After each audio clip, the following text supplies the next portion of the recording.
What is civilisation? బట్టలు వేసుకుంటే సివిలైజేషనా, బట్టలు వేసుకోకపోతే సివిలైజేషనా? సో రీసెంట్ గా ఒక జర్నలిస్ట్ విప్లవశ్రీ అనే అమ్మాయికి ఇట్లా మార్ఫింగ్ చేసిరు అన్నట్టు. కానీ ఈ రోజుల్లో మనం ఏం చేస్తున్నామంటే ఒక షేమ్ కోసం బట్టలు వేసుకుంటున్నాం, కంఫర్ట్ కోసం కాదు. సో ఈ పోలీసులు అనే వాళ్ళు మోరల్ పోలీసింగే చేస్తారు, పోలీసింగ్ నిజంగా చేయరు. మనం ఏంటి అంటే ఒక అమ్మాయి వచ్చి మాట్లాడితే ఆమెను మనం మార్ఫింగ్ చేస్తాం. ఇది ఆ సివిలైజేషన్ అంటే?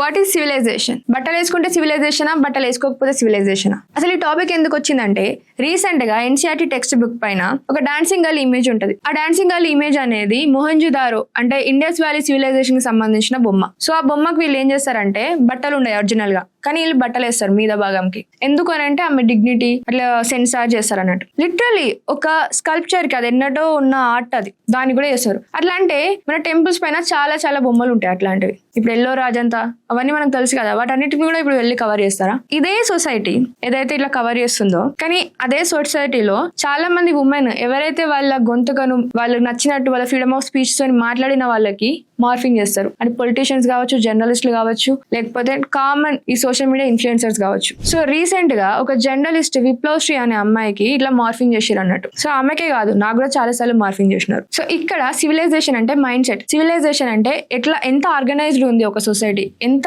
సొసైటీలో లా అండ్ ఆర్డర్ ఉంది, ఎంత ఆర్ట్ అండ్ కల్చర్ ఉంది, ఎంత బ్రాడ్నెస్ ఉంది, ఓపెన్నెస్ ఉంది అనేది సివిలైజేషన్ అంటారు. కానీ బట్టలు వేసుకుందా లేదా, లేకపోతే బొట్టు పెట్టుకుందా లేదా, ఇదంతా సివిలైజేషన్ కిందికి రాదు. బట్టలు అనేది ఒక కంఫర్ట్ కోసం వేసుకుంటారు. ఇప్పుడు చాలా చలి ప్రాంతాలలో మందం ఉన్న బట్టలు వేసుకుంటారు, అంటే బ్రిటిషర్స్ వాళ్ళందరూ కూడా. కానీ మన ఇండియాలో మోస్ట్లీ సౌత్ లో మాత్రం చాలా కాటన్ లైట్ వి వేసుకుంటారు. అది కూడా to protect from sun and ఇంకా కొన్ని ఇన్సెక్ట్స్ నుంచి అట్లా ఇట్లా అని వేసుకుంటారు, బట్ నాట్ ఫర్ డిగ్నిటీ. ఈ డిగ్నిటీ లేకపోతే ఇదంతా కాన్సెప్ట్ ఎప్పుడు వచ్చిందంటే ఈ విక్టోరియా ఏజ్ లో వచ్చింది. అండ్ రిలీజన్ అనేది ఎప్పుడైతే ఒక సెక్షువాలిటీని కంట్రోల్ చేయడము, లేకపోతే వాళ్ళ బట్టల్ని కంట్రోల్ చేయడము, ఇట్లాంటి వచ్చినప్పుడు ఈ షేమ్ అనే కాన్సెప్ట్ వచ్చింది. సో దానికి అప్పటి నుంచి ఈ బట్టలు ఇట్లేసుకున్నారు అట్లేసుకున్నారు అనే దాని గురించి మాట్లాడుకుంటున్నాం. సో బ్రిటిషర్స్ రాకముందు కాలంలో మన ఇండియాలో చాలా మంది ఉమెన్ టాప్లెస్ శారీస్ కట్టుకుంటుండే, వాళ్ళ కంఫర్ట్ వచ్చినట్టు వాళ్ళు శారీస్ వేసుకుంటుండే. కానీ ఈ రోజుల్లో మనం ఏం చేస్తున్నామంటే ఒక షేమ్ కోసం బట్టలు వేసుకుంటున్నాం, కంఫర్ట్ కోసం కాదు. సో అది అట్లా చేంజ్ అయింది. అట్లా అని చెప్పి మనం కంప్లీట్ సివిలైజ్డ్ అంటే కాదు, మన బిహేవియర్ అసలు సివిలైజ్డ్ ఉందా?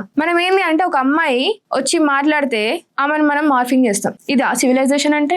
అది మైండ్ లో ఉంటది, నువ్వు సివిలైజ్డే కాదా, నువ్వు ఎట్లాంటి బట్టలు వేసుకున్నావు, నువ్వు అసలు బట్టలు వేసుకోలేవా, మొగల బట్టలు వేసుకున్నావా, ఆడోళ్ళ బట్టలు వేసుకున్నావా, ఇది అసలు సంబంధమే లేదు, ఇది out of the box. So ఇక్కడ మనం యాక్చువల్గా మాట్లాడుకోవాల్సింది ఏంటంటే అదే సొసైటీ ఒక స్టాచ్యూకి ఇచ్చే అంత రెస్పెక్ట్ కూడా ఒక నిజమైన అమ్మాయికి ఇవ్వట్లేదు. ఇదంతా పక్కన పెడితే పోలీసులు ఏం చేస్తున్నారు, ఒక అమ్మాయికి మార్ఫింగ్ అయింది, అసలు ఎవరు చేసిండు, ఎక్కడి నుంచి ఎక్కడ సర్క్యులేట్ అయింది, వాళ్ళకి పట్టుకోవడం చిటికలో పని కాదు. కానీ వాళ్ళు కావాలనే పట్టుకోరు. ఎందుకనంటే అమ్మాయిలను ఎట్లా కంట్రోల్ చేస్తాం? ఇంత ఫ్రీగా మాట్లాడుతున్నావు, ఇంత స్ట్రైట్ ఫార్వర్డ్ గా మాట్లాడుతున్నావు అని అన్నప్పుడు నీకు భయం చెప్పడానికి మార్ఫింగ్ అనేది టూల్ లెక్క యూజ్ చేస్తున్నారు. దాన్ని కూడా వీళ్ళు పర్పెచుయేట్ చేస్తున్నారు ఈ పోలీసులు కావచ్చు. ఒకసారి నేను కూడా నాకు ఇట్లనే జరిగిందని వెళ్తే పోలీస్ స్టేషన్ లో ఎందుకు చేస్తున్నావు అమ్మ నువ్వు వీడియోస్, మరి ఆపేయచ్చు కదా అని చెప్పి మాట్లాడుతున్నారు. సో ఈ పోలీసులు అనే వాళ్ళు మోరల్ పోలీసింగే చేస్తారు, పోలీసింగ్ నిజంగా చేయరు. సో మీరేమనుకుంటున్నారు, నిజంగా మన సొసైటీ సివిలైజ్డా కాదా? నాకైతే అనిపిస్తలేదు.